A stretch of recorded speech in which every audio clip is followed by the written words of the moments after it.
Princess Leonor of Spain is no longer just the young royal many people watched from a distance as a child.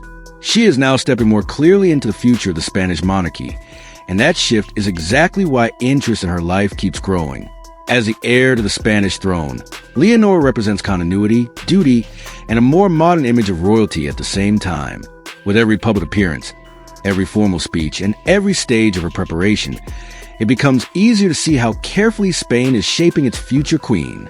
Born on October 31st, 2005 in Madrid, Leonor de Todos los Santos de Borbón y Ortiz entered the world already carrying historic significance. She is the elder daughter of King Felipe VI and Queen Letizia, and from the very beginning there was widespread public attention around her birth.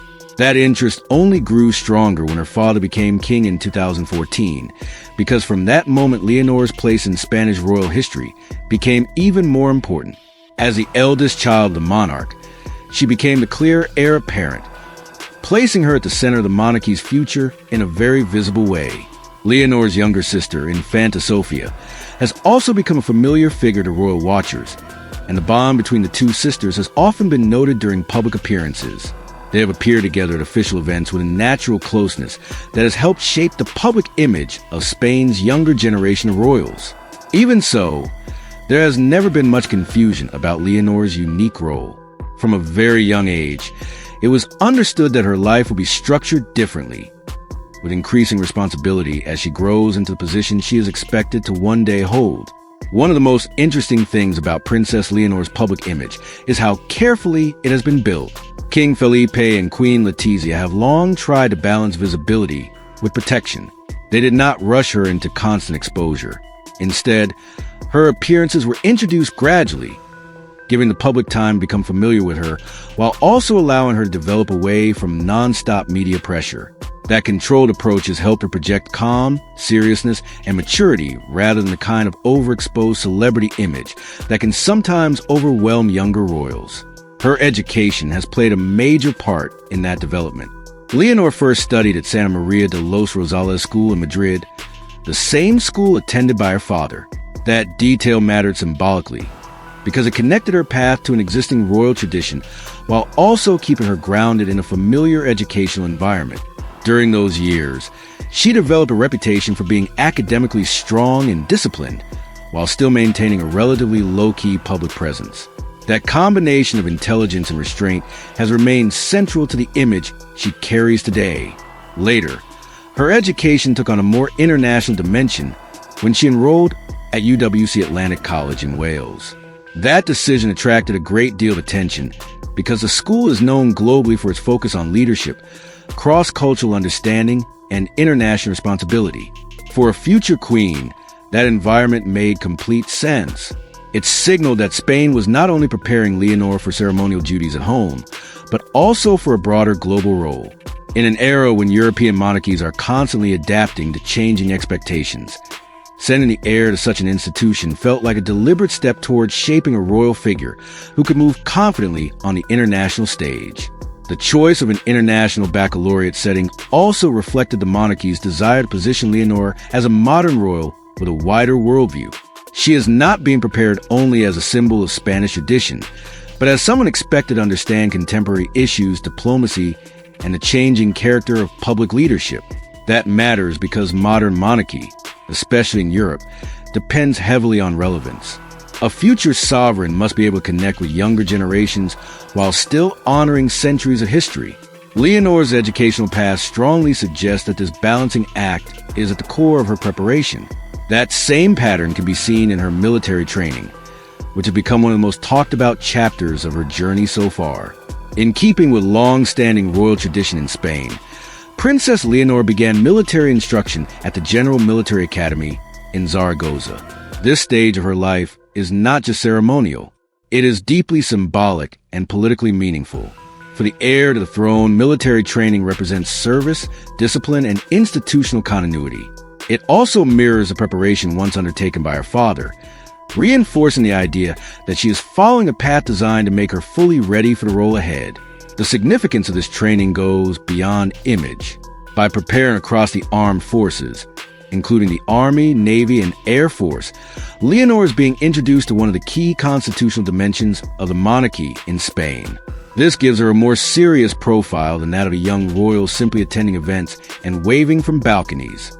It places her within the structure of the state itself and underlines the fact that her future role carries real national symbolism. For many observers, this has been one of the clearest signs yet that Spain is actively shaping her for queenship, not merely preserving her as a figurehead in waiting.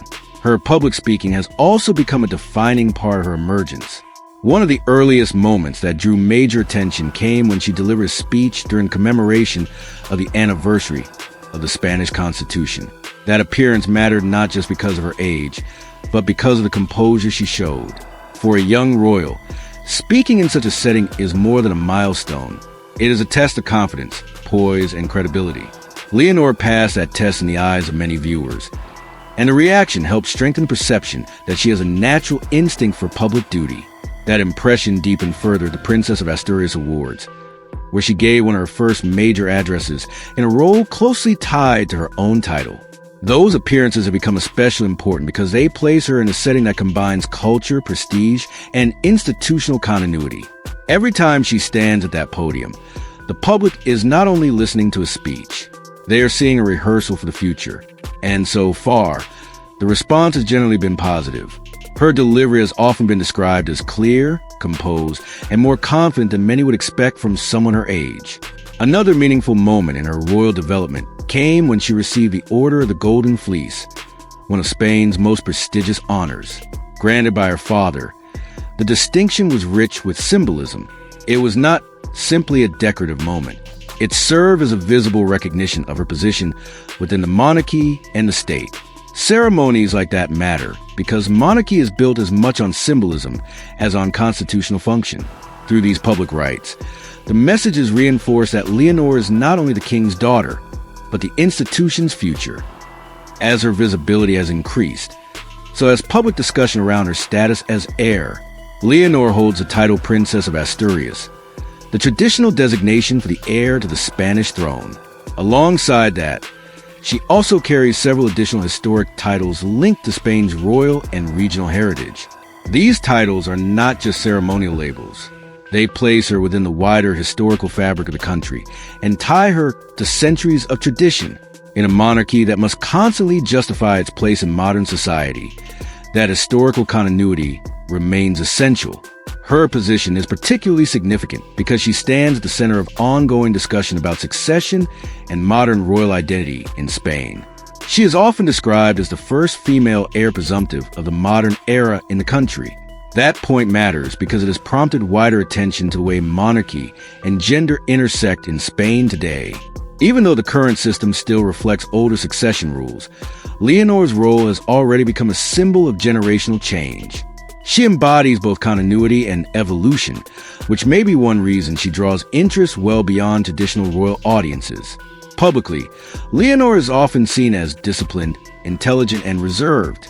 That combination has helped her avoid some of the volatility that can follow young royals in the media age.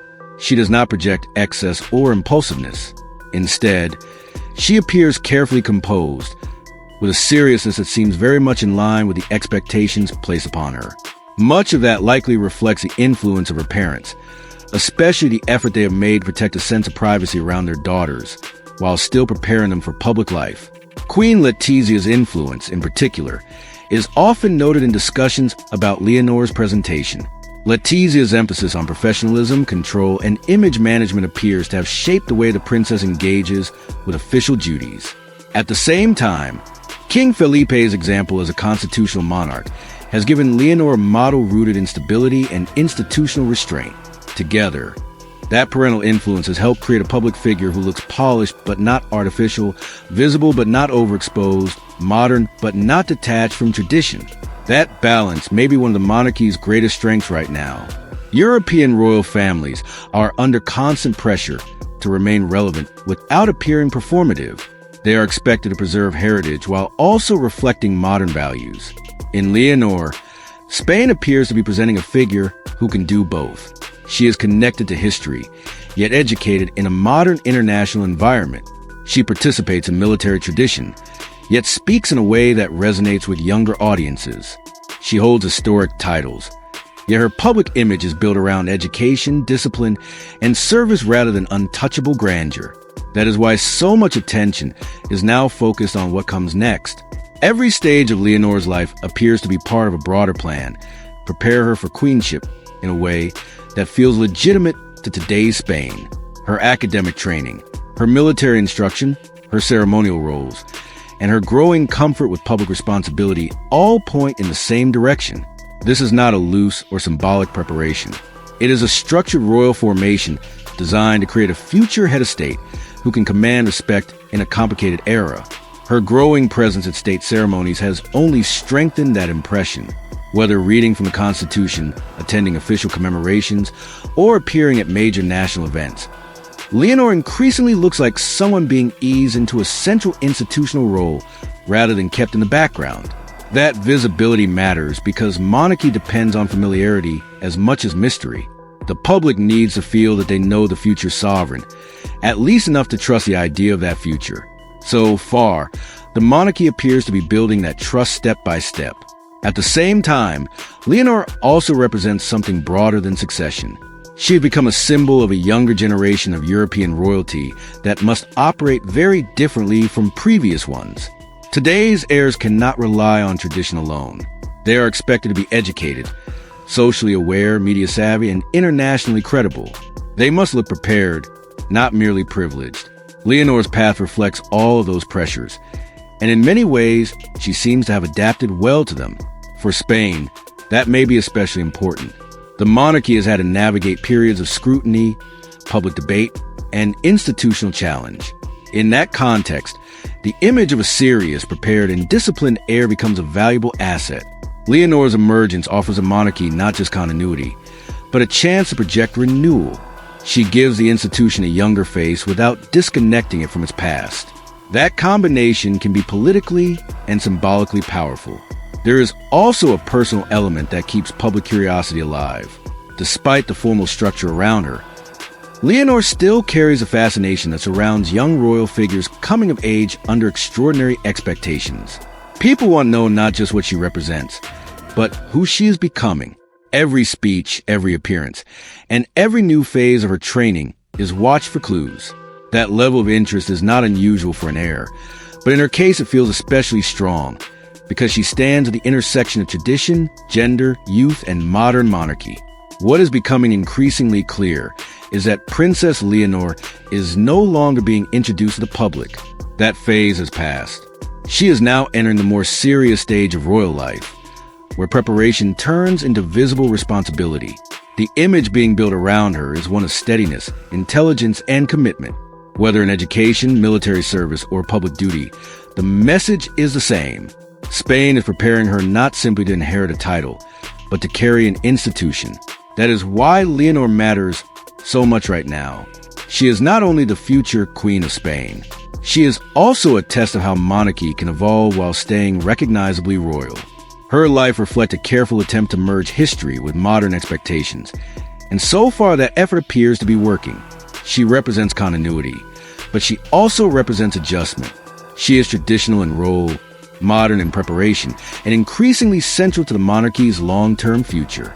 For many observers, that is what makes her one of the most important young royals in Europe today. Princess Leonor stands as a symbol of where the Spanish monarchy hopes to go next. And if her current trajectory continues, she may one day become not only a queen prepared by history, but one defined by how well she would prepare for the world